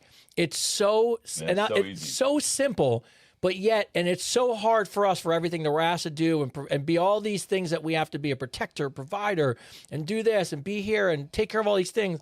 And then the opposite of that is like, hey, just fuck your husband and tell him that you're proud of him. And that becomes a difficult thing to do. I hate saying that, but it's just... I just want to point this out here, and I just want to say this. Melissa, this is why you're single. This is why nobody wants you, Melissa. Oh, what was the comment? Interesting how men are so clueless. Clueless? I guarantee you, Melissa, I can tell by your whole comment, you don't have anybody in your life. Yeah, you're and this clueless. is why, because you automatically think men are dumber than you, and that's just ignorant on your own. Yeah. So this is why you're single, Melissa. I'm not going to block you. I want you to hear me say it. This is why you're single, Melissa. All right? This is why you're single. Yeah, clueless. And will be. Have fun with those 30 cats you have. Yes. By the way, married for 13 years, but I'm clueless. So, all right. Sure. All right, Megan from New Jersey. What's up, Jersey? I can't piss people off. It's No, like, it's okay. I'll go Listen, right down the way. that is a great example right there, freaking of somebody who's ignorant of what they think. You know what I mean? Yeah. Like they're just, oh, she's married. I guarantee you're not married for 50 years. Yeah, I guarantee it. If he is, he's probably dead inside. Yes. It's probably totally. You're married for 50 he's years. like, fucking. He's like, somebody should have shot me a long time ago. Married for years, but you don't have to put any work. Being married and being happy, two different things, sweetheart. Very two different things. Megan from New Jersey writes in, hey, Tony and Chris, I'm curious from a guy's perspective as we head into the holidays. Yes. If you could get anything for Christmas from your significant other, spouse, partner, whatever, something meaningful, not just something material, what would you actually ask for? Is it something physical, an experience, quality time, effort, support, appreciated? I feel like a lot of women overthink the gifts and miss what men actually want. So I'd love to hear from two men, honestly, what you would want to hope for Christmas. What would I hope for Christmas if I was with somebody? Not materialist, not a material thing, but if something just an easy gift that a woman could give you that you would be like, it's appreciated.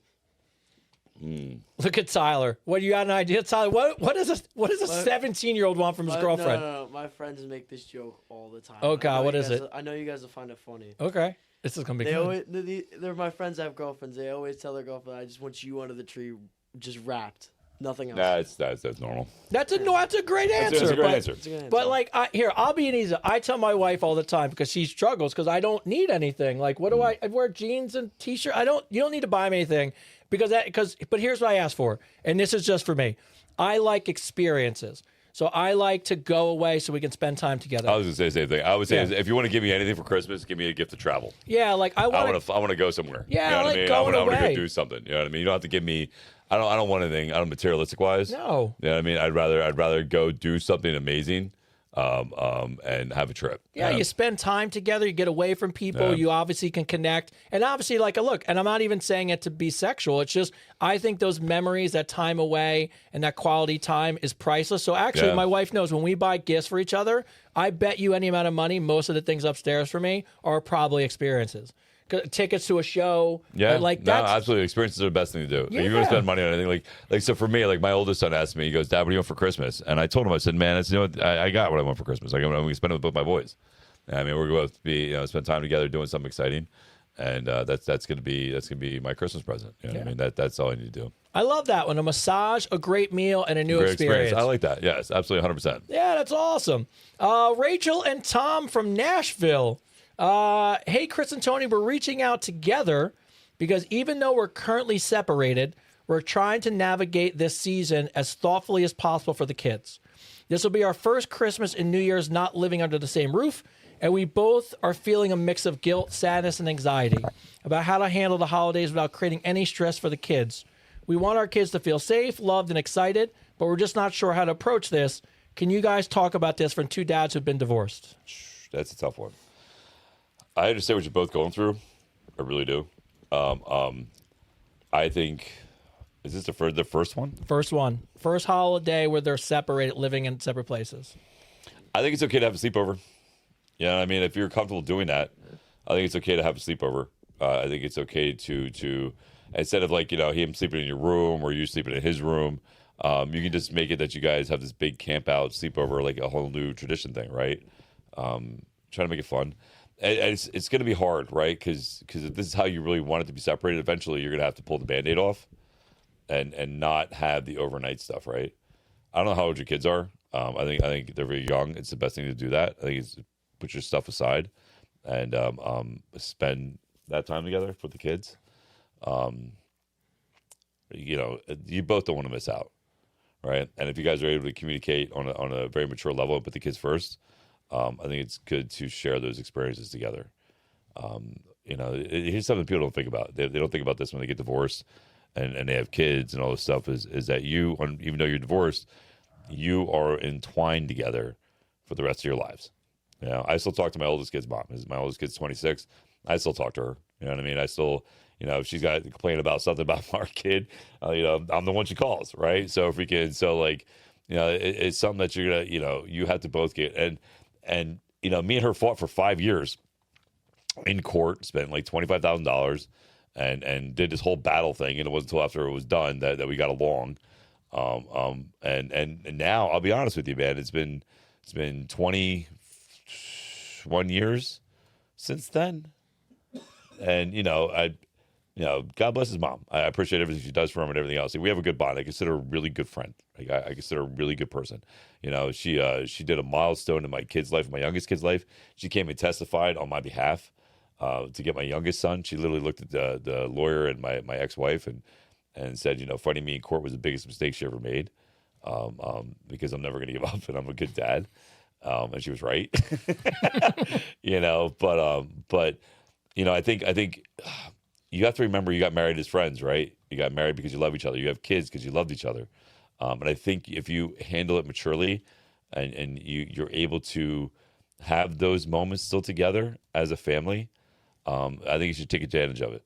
I think you should definitely take advantage of it because eventually you guys are both going to find somebody else you love and those things aren't going to happen anymore, right? And your kids are going to get older and those experiences that you get to have that are once in a lifetime, those holidays are going to vanish and they're not going to come back again. It's the hardest part is like I miss my youngest kid's second birthday. I miss a lot of Christmases with him. I miss a lot of birthdays of his, and I'll never get those back, right? But so what I do is focus on the time I have now. So I'm telling you, if you really care about your kids, put them first and do what's right by them, right? And take advantage of the moments that you could have together as family for them, because it's going to help them a lot in the whole transition of everything. Yeah, the thing that we did for first of all, kudos to you guys for being open and talking about it. Yeah, 100%. I mean, that you're already winning, right? Yep. And your kids should be proud that you guys are putting them first. I know for me it was a little harder because Tyler lived in a different state, so traveling back and forth. But what I decided, because what hurt me as a kid from a divorced family was my parents arguing about that stupid ass. You're here from 12 to 6, and you're there from 6 to 12. Dumbest shit. It's the dumbest shit ever. So what I agreed to, and this is what I think becomes a bigger thing for you as a parent. Holidays don't need to be on the day of the holiday. So what I mean by that is what we did for Thanksgiving is I didn't want him in a car halfway through being able to spend time with his family, with his mom. So he would spend Thanksgiving the whole day, spend it there, the night, everything else. And then I would do Thanksgiving with him either the weekend before or the weekend after. So he got 2 Thanksgivings. Yeah. And this is the way we always talked about it. And Christmas, when he was little, we just told him, I said, look, if he was going to be with me all of Christmas, it was great. And then he would do Christmas with his mom like a couple days later. And what we would tell the kids is Santa Claus comes twice for you. And my thing about that is, look, and if you live close, I think his idea of pitching a tent and doing a sleepover, making it fun sounds awesome, because then your kids can see you guys get along, which is fantastic. But if that's not a possibility, the only thing I implore parents to do is don't make your kid get in a fucking car just after they open their Christmas presents at someone's house, terrible. And then fucking get in a car and have to go to another house. You're doing it for you. You're not doing it for them. That's you being selfish because you think it has to be on this particular day, when the reality of it is a kid doesn't give a shit. They're just excited to get presents. Yeah. And the more presents and the more days and the more family, the better. And Ty, I know you did it. So, I mean, was it better for you that way? Like, you grew up through it. It was honestly, I mean, having 2 parents so far away from each other, those times where we did do that, because there was a few times. There's a few times early we did it. There's a few early times that we did. I mean, it kind of ruined the day. Ruined the day. You can say it. Ruined the day. It's fine. And the holiday is about celebrating, but you don't have to celebrate on the day. And I think Dad hit that right on the nail. I mean, have fun when you can. I mean, celebrating it is the fun part of it. Yeah. So Eric from Arkansas writes in. Oh my God, we're getting close to the end of the show. It never. Oh, quick. Never. That's why we have more episodes coming possibly. Eric from Arkansas writes in. Hey, Chris and Tony, I've listened to you both openly talk about your past, and it's clear you've each had your own battles that shaped who you are today. Something I'm really curious about is how you learn to be kinder to yourself along the way. For a lot of us, self-criticism feels normal, and it's almost what keeps us sharp and accountable. But over time, it just turns into carrying a lot of unnecessary weight. How do you shift from being hard on yourself to showing yourself more grace? And do you have any tips for how that worked for you? So, so self-deprecation is a real thing, right? Self-deprecation is a real thing. And it's counterintuitive, right? So you have to understand something that self-deprecation isn't something you created for yourself, right? It's something that you've heard people say about you, whether it be a loved one or a parent or a person. Those things that pop into your head, those negative thoughts are things and thoughts I guarantee you that somebody else planted there, right? I got told all the time, man, that I wasn't good enough, that I always had to be better, that I had to prove myself, I had to try things, that whatever job I did wasn't good enough. You know what I mean? Part of my issue that I still work with is looking for approval, right? I look for approval and shit, right? Because of the issues that I had when I was growing up. So I think the first step of self-love, of understanding not to self-deprecate, not to beat yourself up, is understand that the words that you say to yourself, again, I say this all the time, are the heaviest weights you're ever going to carry, right? And not only do they affect you mentally and emotionally, but the words you say to yourself affect you physically. It can cause physical harm to yourself when you self-deprecate, right? And here's the thing, and I mean this, I'd say 100% of the times, there's things that you say about yourself that are negative or not true. They're not true. There were seeds implanted in by insecurities, by self-doubt, by not being, told that you were good enough times when you were younger, right? So I think understanding the first part of all that is accepting the good and the bad about yourself and loving them equally, right? So you're gonna love everything that you fucked up on or that you made mistakes about, as much as you did the things you did really well. Because you understand something, like those things that you made mistakes about, those things that were uncomfortable, those things that that were mistakes, those accidents or whatever they were that happened in your life, help create you who you are today, right? And I think loving who you are today is a great way to accept everything about yourself. Like, nobody's perfect, nobody, right? We all have our imperfections, but there's beauty in those imperfections. There's strength in those imperfections, and being okay with those things, and truly loving those things equally, is a huge step forward, right? And the fact that you're asking that question again, I bring this all the time. I go back to this when you feel like you're asking these questions to us, that's you, that's your body, your mind, your spirit saying that you are ready to learn something new, to evolve, and to let go of that old past. A lot of people always say, I want to go back to who I used to be. Truth of the matter of fact, you can never go back to who you used to be. I can't even go back to who I was yesterday. Yeah, because who I am today is totally different from who I was yesterday. And that's a good thing. That's a great thing. Like, we are meant to evolve. We are meant to grow. We are meant to change, And when you ask these questions, that's you trying to evolve. That's you trying to change. That's you trying to learn something new so you can adapt to the new person you're growing into being, right? So I think it's great that you ask these questions. I really do appreciate it on a whole psychological level. But I think the first part of this whole journey for you, man, is like, all right, I'm on the right path. I asked this question.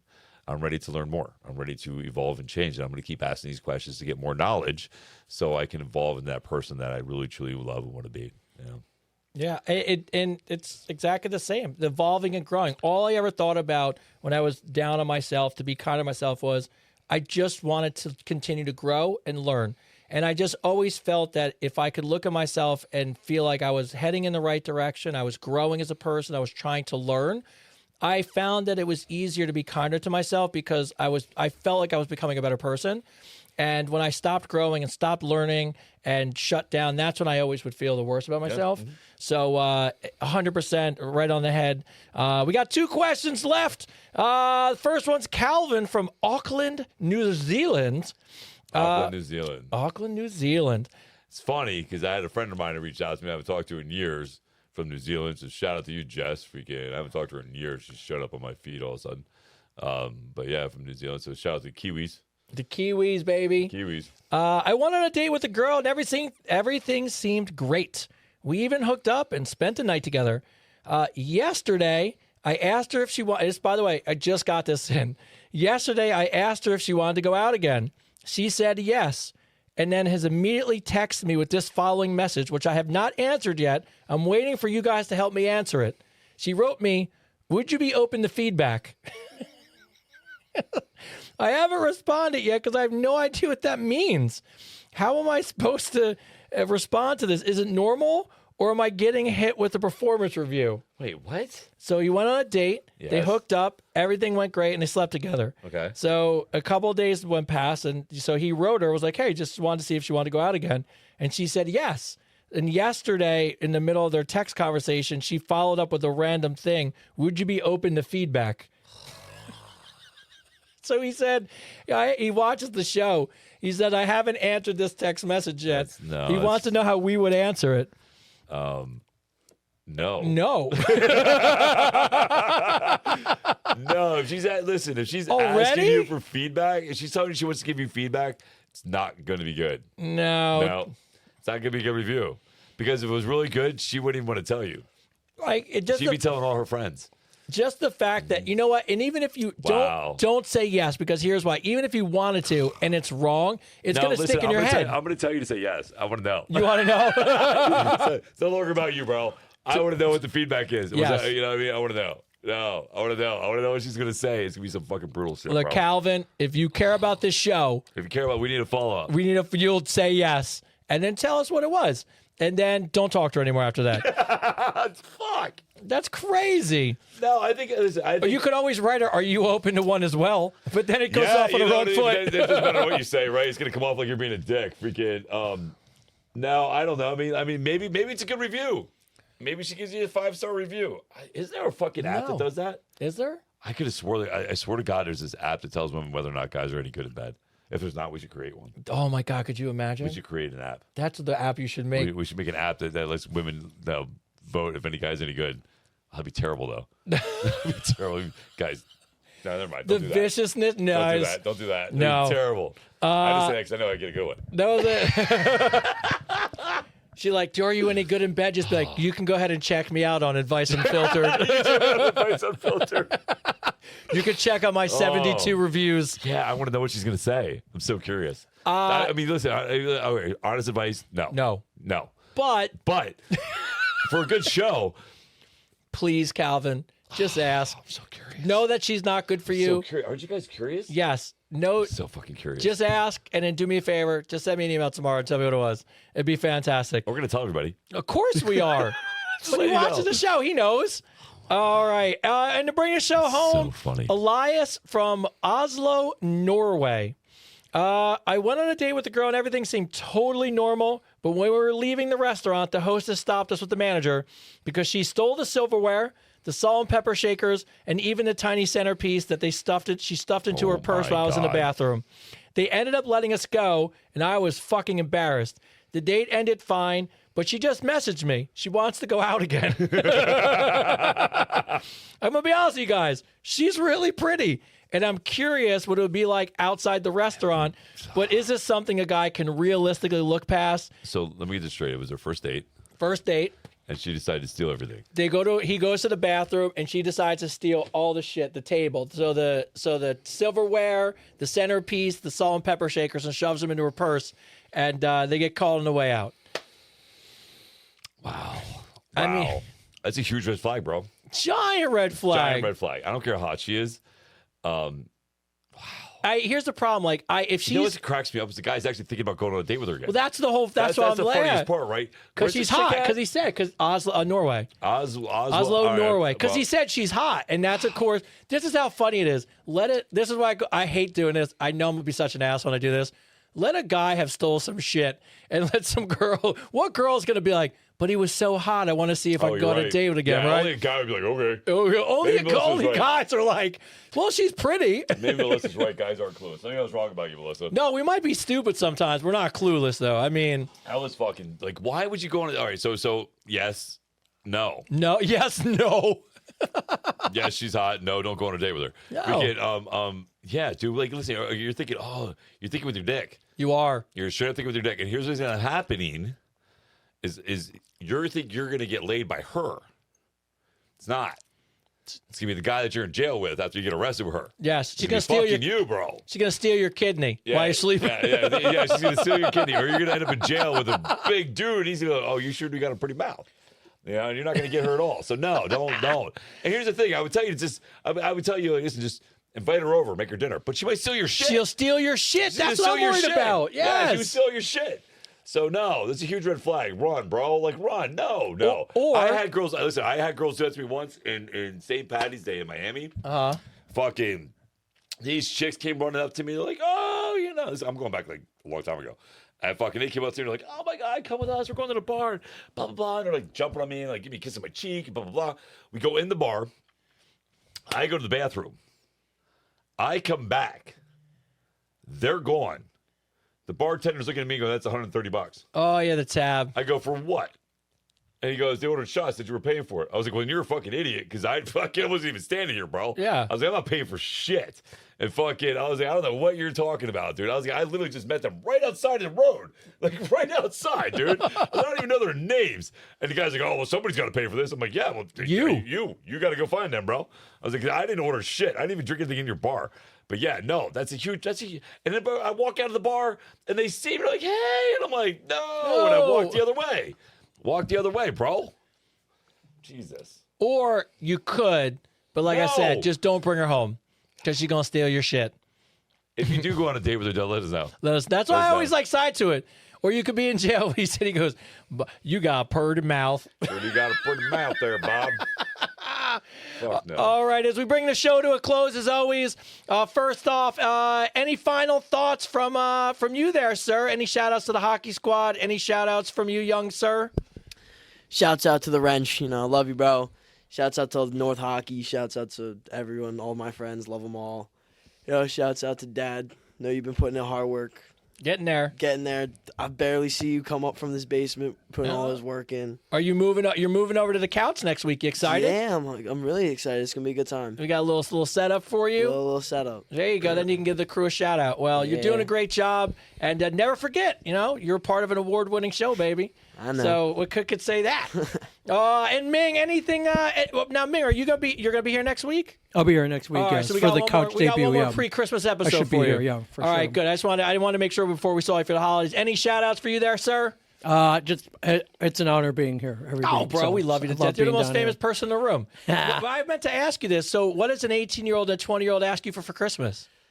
My wife handled all that. She handles it all? Broadway tickets and and computer gear. Computer My son's stuff? a gamer. Do your kids got a podcast? Not yet. We'll see. They have podcasted, but they don't have a podcast. Not yet. Oh, all right, good. So, all right, so we'll wait to say holidays to you next week. And but outside that, as always, first off, there was, as we bring the show to a close, 46 weeks in, closing into our first. Well, technically, February 3rd will be our first year. But first of all, I want to give a shout out to Native Pharmaceuticals because not just because John's a great guy and we're going to work with them. But I never know if my dog's going to like something. So here's the funny part. He would not leave us alone. We give him some of this Calm Canine organic pumpkin and peanut butter. Yeah, he's gone. And my man's gone. He passed out and left. Gone. He's gone. So I guess it works. So anything for the dog, I'm all excited about. But, for you guys who are checking out for next year, the Ambassador Group, we're going to start taking interviews and applications for that right after Christmas. So that's going to be fantastic. Advice Unfiltered After Dark is going to go live in January. So, that's going to be awesome. We're working on a commercial. We got some sponsorships. And, of course, as like Chris said in the beginning, my God, the guest lineup is going to be amazing.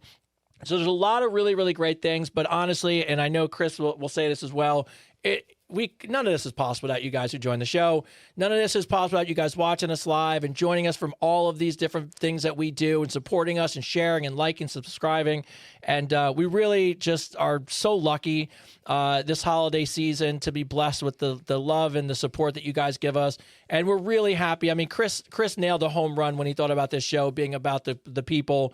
It's really it's been a huge thing. And you said something the other day, which I never really thought about. You know what? Nobody really has the balls to go live, and that's how it's unfiltered. There's no delay. Whatever we say, we say. It's how we feel about it. Shout out to poor Melissa over there who's married for 50 years in an unhappy marriage.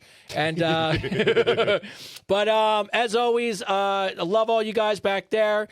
Chris knows how much I love him. The thing. By the way, I say this to you guys all the time about the Cameo thing. I get emails all the time. It's just about how great of a person he is. How much he really cares about the stuff he does, all the work you're putting in for the hardcore synergy thing's amazing. I hope that's going to be so successful.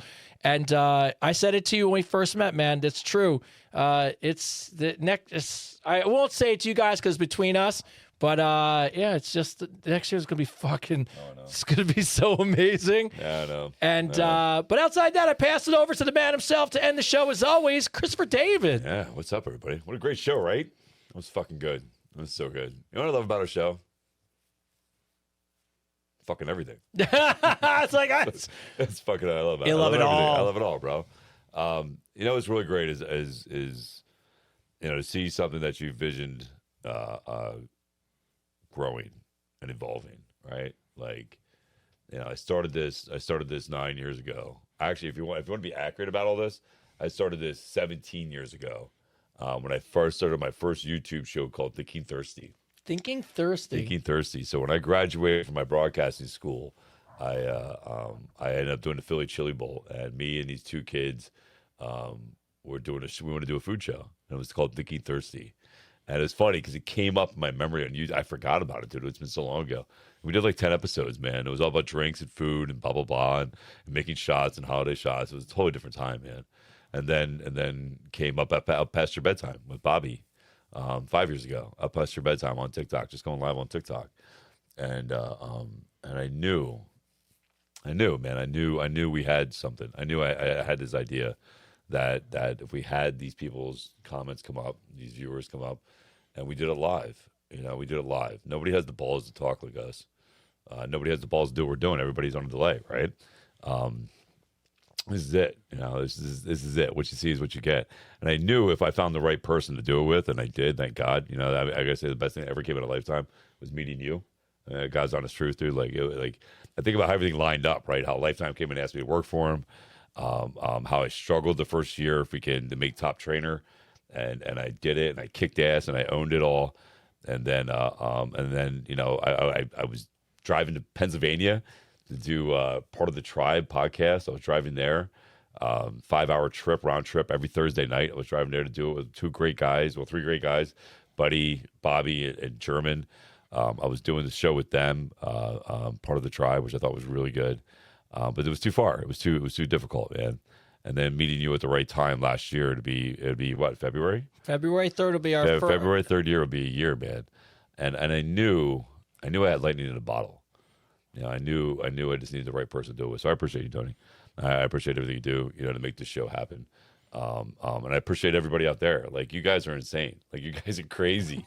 But I love you all. Like, I love you all. Like, you guys are amazing. Like, I literally went from 3,000 followers in February to almost 1 million. So fucking crazy. In 10 months, right? So crazy. So nuts, right? And I got more videos over 1 million now than I do that don't. You know what I mean? I think I got like 36 videos at over 1 million views. And it's all because of you. I appreciate you guys, man. I appreciate you all so very, very much for being a part of everything we're doing. And we started off as a podcast, and now we're a show about a podcast. And we're not just a show about a podcast, but we're a show about you. We're a show about you, about real life, about real humanity, about real things. And we're not afraid, to talk about it. You know what I mean? We're not. And that's the thing too. Like, I really hold this. I really hold this true. When it comes down to why we pick and choose who we have to sponsor the show, and why we pick and choose about what we do as far as what advertisements or whatever we want to do with the show, because at the root of all of this, and it's the God's honest truth, at the root at all of this, it's about making the world a better place, and making a difference and leaving a legacy of an example for not just us, but for everybody else out there. Right? Like, I posted a video on our AUF thing today with my kid, the one I sent you. Oh, yeah. That kid here, Avery, was like, God, he was like 5, 6, maybe 7, and there he was on top of that thing saying, when you fall down, when somebody knocks you down, what do? You get back up and you stand again. If you trip and fall, what do? You stand up and get up again. If you life hits you hard and knocks you down and beats you down, what do? You get up and fight again. If you can. And he's sitting there telling everybody, and kids of all ages, he's sitting there telling us to stand up on a stool. So I just want to say this as much as possible. You being here matters. The example you set in your life for others matters. And if you want a better world, people, if we want a better world, it starts with you doing the work to be a better person. And everybody you love benefits from that. As always, we believe in you. We believe in the best of you. This is Advice Unfiltered, episode 46.